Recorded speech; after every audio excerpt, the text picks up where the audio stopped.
இன்னைக்கு எங்க வீட்டுக்கார் வலைக்கு போயிட்டு பெரிய பெரிய மடவை மீன் பிடிச்சிட்டு வந்தாரு குழம்புக்கு. பாருங்க, மீன் இன்னமும் உயிரோட தான் இருக்கு. இன்னைக்கு இந்த மீனை தான் வறுக்க போறோம். ஆஹா, எனக்கும் மீனை பார்த்தோன்னே வாயில எச்சில் ஊற ஆரம்பிச்சிருச்சு. எல்லா மீனுமே பெருசாவும் ஃப்ரெஷ்ஷாவும் இருந்தது, எல்லாம் உயிரோடவே இருந்தது. நானும் உடனே அறியாமனை எடுத்துட்டு கிருட்டுன்னு மீனை கிளீன் பண்ண ஆரம்பிச்சிட்டேன். மீனை வெட்டி பார்த்தா மீனோட ஹார்ட் இன்னமும் துடிச்சுக்கிட்டு இருக்குங்க. பாருங்க இந்த ஹார்ட் துடிக்கிறத. நாங்க இந்த அளவுக்கு மீனை ஃப்ரெஷ்ஷா சாப்பிட்றதால தான் மீனோட எந்த உறுப்பையும் விட மாட்டோம், எல்லாத்தையுமே சாப்பிடுவோம்.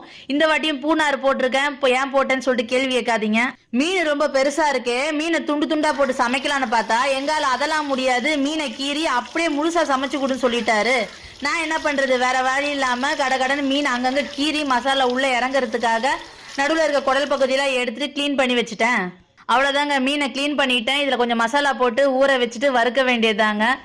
என்னென்ன மசாலா போட்டிருக்கேன்னு சொல்லிட்டு ஃபுல் வீடியோவில் போட்டிருக்கேன், போய் பாருங்க. எங்க ஆளுக்கு மீனை வறுக்கிற வரைக்கும்லாம் பொறுமை இல்லைங்க. இப்போவே வாயில